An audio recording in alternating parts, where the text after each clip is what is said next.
Nation, what's going on? Today's mailbag is presented by Panda Supps. Use code DRAFT for 25% off at pandasupps.com. Sorry for the laughs, but if you didn't tune into our live show on March 27th, then you don't know what we're laughing about. My question to you out there is this: how much does 69 another man? Yeah, I know, it's a crazy question. That debate happened live on Thursday, excuse me. Bottom line is this: every question you're going to see here is going to be around free agency. It's going to be around the NFL draft. It's going to be around trades. We have a lot of weird conversations on this show, but it's why I want people to hit that subscribe button. If you can't talk about the weirdest shit with your friends, I saw a comment, that's a casual Tuesday conversation in the military. I want people that watch this show that know Chugs and I are normal dudes. We like sipping on beers. We like talking about sports. And any question you throw at us is always a possibility we can answer it. Let's go to Nathan Wolf.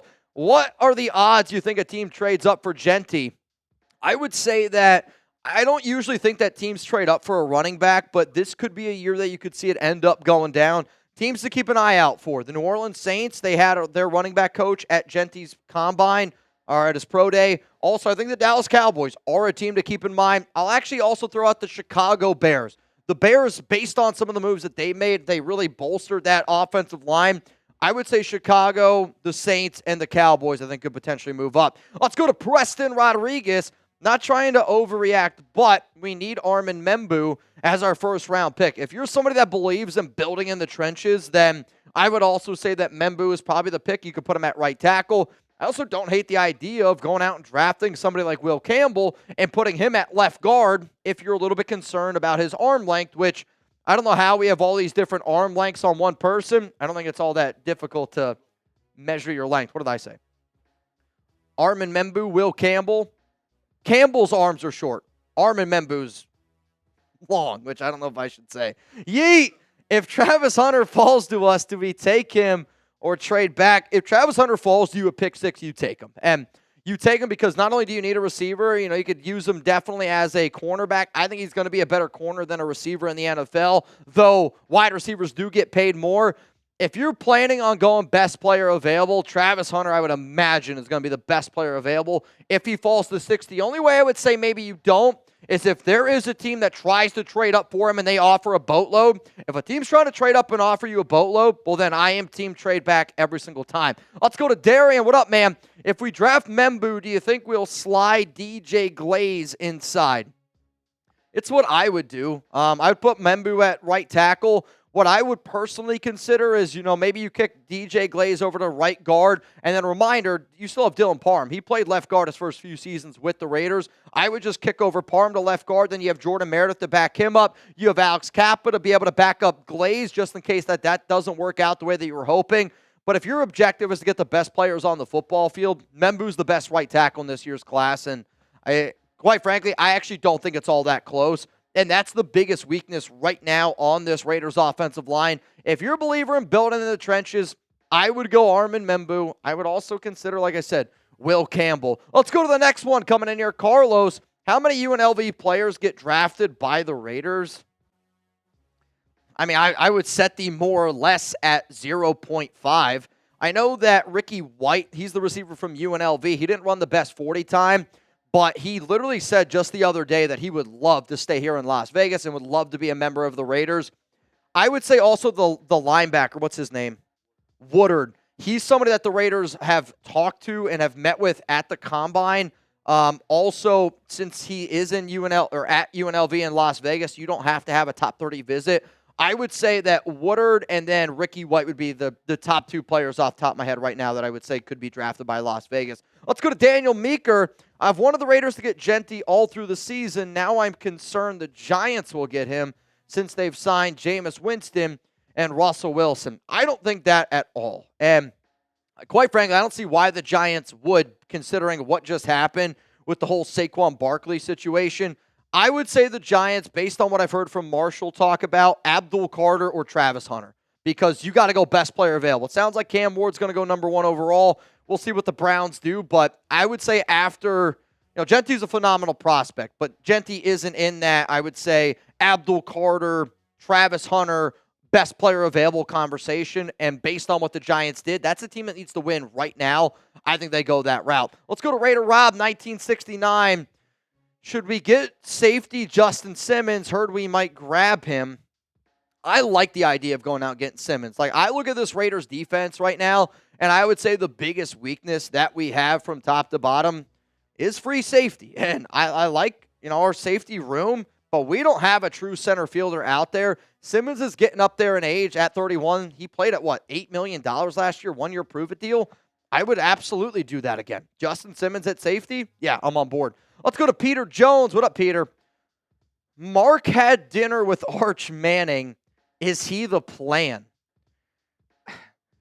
I mean, I think every NFL team that doesn't have a legit top 5, top 10 quarterback is going to be interested in Arch Manning. I did hear about this story. I can't remember where they had dinner. It's actually at a place that I had dinner with my CEO, James, and the guy that owns the D Casino. His name's Derek. It's one of the nicest places out there, and I know Mark is a frequent flyer there. And again, I can't think of the name of the restaurant, but I know a lot of very high-end people end up going there because of its exclusivity. But, I don't know if Arch comes out in 2026. I actually think that Arch could actually stay until 2027. It's kind of been the plan. But then here's the other part. As much as some people don't like the Geno Smith move, I like the Geno Smith move. The only way that you're going to have an opportunity to get Arch Manning is if you have the number 1 overall pick. If you're the worst team in the NFL, you got a shot. Geno Smith, even for the people that don't watch his tape, and again, anytime I hear anybody talk bad about Geno, it just tells me you didn't watch his tape. I'm not saying that he's an amazing quarterback, but people that are saying that he's cheeks, again, you just don't know ball. That's the easiest way that I can put it. But, if you think the Raiders are the worst team in the NFL, sure, Arch Manning is on the table. If you don't think the Raiders are the worst team in the NFL, then Arch Manning isn't on the table. So how about this? If you're somebody that goes, I want Arch Manning to the Raiders, that's you telling me that you think the Raiders are the worst team in the NFL. So how bad are the Silver and Black? Are they the worst team in the NFL? Type W. If you don't think that they're the worst team in the NFL, then type other. Because I'll tell you this, I don't think the Raiders are the worst team in the National Football League, and that's going to be the only way that you get Arch. Arch is the number 1 overall pick, unless somebody like Joe Burrow pops up, where it's a quarterback that there's not a lot of hype around, and then he has 1 year where he goes out there and throws for 60 touchdowns, 6 interceptions, they end up winning the national championship. Or a quarterback like Jaden Daniels ends up popping up where you're like, all right, this guy kind of came out of nowhere to end up winning the Heisman.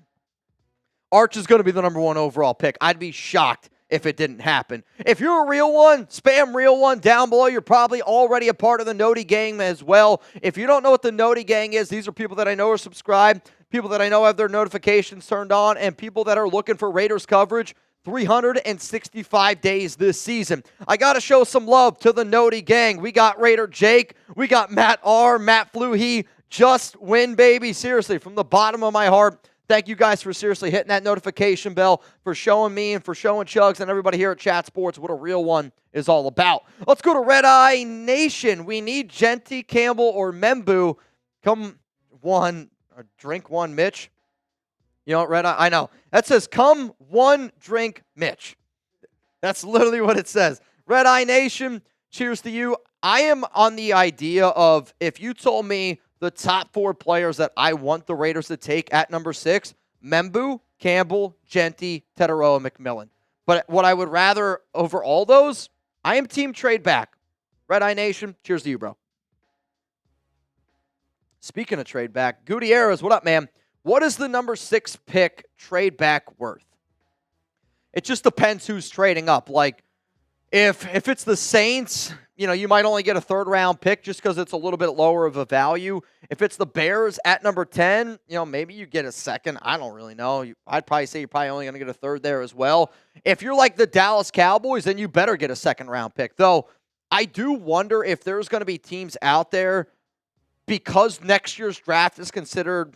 Again, this year's draft is a little bit underwhelming when you talk to a lot of people around the league. Now, it's top-heavy, but could you consider trying to get an extra 1st-round pick in next year's draft? It's at least a little bit of a potential. But I am team trade back, and I think that you could get good value overall, and you could build the best team available by trading back. Let's go to my man, Nabman. How excited are you that JPJ is at center for an entire year? I want to see that nasty shit mentality rule left and rule right. I was going to say, are we still talking about 69 joke, or what are we talking about here, Nav? No, I can't wait to see JPJ at center. And quite frankly, it's one of the reasons why I got so frustrated last season, because I don't understand how guys that get paid to do this can just continuously throw out Andre James at center when you knew that. I mean, everybody, like my mom knew that JPJ was a better center, you know what I mean, than Andre James. So I am excited to see how much better this team is going to be, because this might surprise you. The guy that hands the ball off to the quarterback, it's a really important job. You need him to be the best player available, and that's what JPJ is. He's the best center we have on our team. Let's go to silent. Round 1, T-Mac. Round 2, Benjamin Morrison. Round 3, Devin Neal. Running back from Kansas. That's a little bit early for me personally on Neal. Good, like he's good. There's probably other better running backs available, but if you told me we went T-Mac, Benjamin Morrison, and start our first 2, I think that is a really, really solid start, but I wouldn't love getting Devin Neal in round 3. That's a little bit early for me personally. Also, some of y'all might be saying, Mitch, I don't know how you're staying in the shape that you're staying, drinking all these beers that you're drinking. It's because I use Panda Sups, and you guys can use Panda Sups too. Use code DRAFT. You're going to get 25% off at pandasups.com. One of the number 1 supplements that I have been using from Panda is their Super Nootropic. Sometimes I got to stay locked in when, you're working a lot of hours. I know a lot of people out there also are busy bees, like whether you're doing whatever you're doing, like if you're a full-time worker working 9 to 5, if you're a student, if you're a gamer, if you're somebody that needs to stay up late, Panda Sups, the Super Nootropic, does a great job of being able to keep your mind awake. And I'm somebody that likes caffeine. I love coffee. Coffee is probably one of my favorite things that I can drink. But at a certain point, you kind of have that little bit of a crash because you have too much caffeine. If you're that person and you want to get rid of the energy drinks, pandasups.com, code DRAFT for 25% off. Try out the Super Nootropic. If you're also like, well, Mitch, I don't know if I want that product. What are some of the other products out there? The protein I use all the time. I love their creatine. If you're somebody that needs to stay hydrated, the BCAAs is really important. I've used every single product here. My personal favorite, though, I love their protein probably more than anything. Chugs, I always talk about Ninja Creamy. If you have one of those products, you definitely need some Panda Sups protein. And if anybody out there spends over more than $100 by using code DRAFT at pandasups.com and you live in the United States, you're going to be able to get a shaker and a bag from Panda on the house. Let's go to John Rodriguez. You're next up here, man. I'd love to get Genty, but I'd rather move back and get Membu and get more picks and get Watts in the second. I actually did a mock draft that you guys are going to see on our YouTube community channel here at the Raiders Report, and I was like, hey, just grade it. I forget which day that post will be available to y'all, but I did so much trading back, and I just wanted to see how much I could trade back and how much I would like the draft. Dude, I'm not kidding you. I love the idea of how when you can get more players in that 35 to 55, 65 range, I promise you're going to like your draft a lot more. Wrong way. You are the GM. Who do you take at number 6? Armin Membu, offensive tackle from Missouri. I want to build in the trenches. That's the route that I would go. Jonathan Smith, you're next up. If Shador's available round 2, do you take him? This might be an unpopular opinion. I'm not going to take him. And this is going to be something that I am surprised that I'm even debating, but I do think Geno Smith is good enough to win playoff games with the Raiders if you put a good team around him. And I also think that the Raiders also believe that. But at the exact same time, I wouldn't be shocked if they did it. I really don't think Shador is going to slide to round 2, though, because there's going to be a team that takes him in round 1. Let's go to Carter Martin. All right, let's say the Bears want to trade up and they offer us first swap, a second. We give them a 4th. All right, so we swap 6 and 10. We get a second, and we give them pick 108. Can you make that for me? I'll be real. Like, just looking at this from the top, I like this trade because I'm somebody that wants to get more picks. I don't love, obviously, giving up our 4th-round pick, but at the exact same time, if you were to tell me that this is the trade that we did, I'm okay with it because in my mind, you can still go best player available. Like, there's a chance Genty could go here, though I think if the Bears do this trade, it's to get Genty.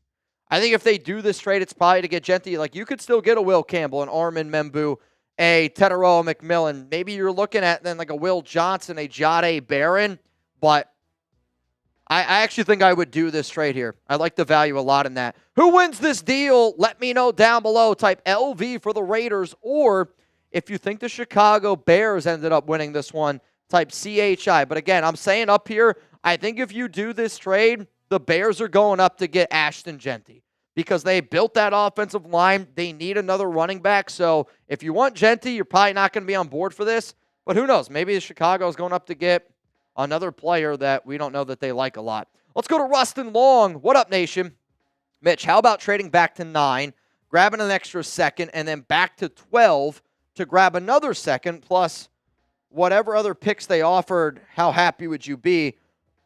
I mean, if you're telling me I'm getting 3 second-round picks, I'm ecstatic. I just don't, like, how far are we going back? Because if you're telling me we're going back to 9 and we're going back to 12, just based on the trade value chart, I don't think that you're going to get a second. I think the value is actually closer to a third, just because the draft this year, the value, based on what we've been hearing, it's just not as high of what we've seen in some years past. Now, maybe if a team's trying to go up and get Shador, if a team's trying to go up and get a quarterback, yeah. But I would say this is probably a little bit closer to maybe you get a second, and then you're also hoping to potentially get a third. But even that I would do, because the value and what the Raiders need right now, we need a lot of extra picks. What up, Jansen? If Carter's available at 4 or 5, I'd trade up to get him. Otherwise, go offensive lineman, T-Mac, or trade back for picks. Get our running back, DB, linebacker, more day 2, 3, 4. Man, here's the thing, man. I love Abdul Carter, and he is, I think he's the best prospect in this year's draft. I think he's the number 1 overall prospect in this year's draft. It's just, if you trade up, right, to number 4 or 5 to go get him, you're giving up a second and maybe a third, where we just have way too many other holes to be a team that trades up. And that's me saying this now on March 27th. If you're telling me the Raiders go out and sign a few players, but there's not a lot of players that I think you could go out and sign that would give me the confidence to go up and get Abdul Carter. And I love Abdul. I'm a Penn State guy. Let's go to Major. And class full of B-tier football players. The Raiders must use that 6th pick on one of the very, very few S-tier football players, and that's Ashton Jeanty, in my opinion. He is a phenomenal prospect, but, and I'm kind of, not that I'm getting sick and tired of saying it, but I know how talented he is. But if you don't have a great offensive line, or if you're missing other pieces around, Jeanty's going to look the way that Jeanty did against Penn State. Still a great player, but he didn't look like the Ashton Jeanty that I think a lot of people are thinking about. What up, Nav? I think we trade with the Saints and get... Stop.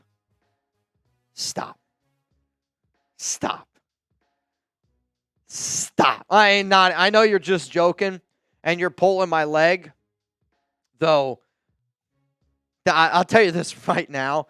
If Derek Carr came back on this team to compete with Geno Smith, I might do that 69 deal, because that's more outrageous to me. Like, going out and trading for Derek Carr and you're taking on that $50 million contract, get out of here. What up, Celesbo? Why haven't we re-signed Geno yet? What happened if we don't? Well, you don't need to re-sign him. He's on your team.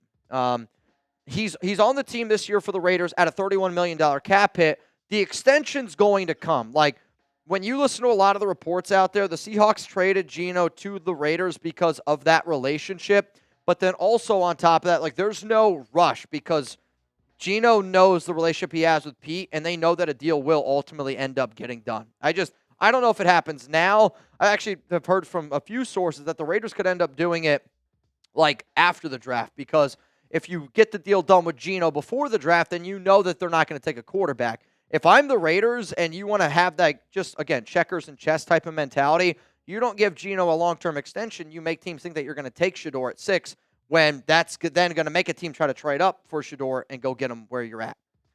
I'm not worried about the Geno deal. It's going to get done. I just don't know when. John, would you trade Michael Mayer for the Colts wide receiver Pierce straight up? Been hearing a Brandon Ayuk trade rumor again. I mean, the Brandon Ayuk trade rumors are always going to be there just because of what San Francisco's been doing. They're trying to get money to be able to pay Brock Purdy. But would I trade Michael Mayer straight up for Alec Pierce?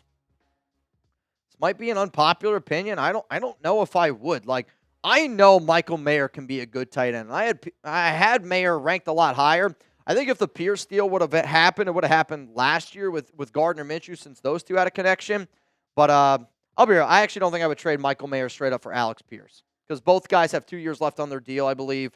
And I think Mayer can be a good tight end. I really do. Jordan Marshall, what up? Raiders need a reliable deep threat. What about bringing back Agholor? Holy shit. That's a name from the past. I think there's other better deep options than Nelson Agholor because the other thing that scares me with Agholor is his inconsistency to be able to catch the football, which is going to be really important for Geno because Geno's going to put the ball on the numbers. Like last season, Geno Smith was top 4 in the NFL of on-target rate for passes over 20 yards, and he was top 3 on targets over 10 yards. Like Geno, his accuracy, again, if you like accurate quarterbacks, and if you look at a lot of metrics, like Geno Smith, by the metrics that I look at for quarterbacks, he's a top 13 quarterback. And if you don't believe me, again, go check out the video that I did earlier on my film breakdown on Geno Smith. Now, those are all the questions. I appreciate everyone tuning in to today's live show. I am down to get down for those of you that are watching this live. And if you're not watching this live, make sure you're subscribed. Make sure those notifications are turned on because you've heard probably a lot of crazy inside jokes today. And you probably don't understand why. If I missed your question, you can always hit me up on Instagram and on Twitter at Mitchell Renz 365. But a lot of crazy stuff happened today on our live show.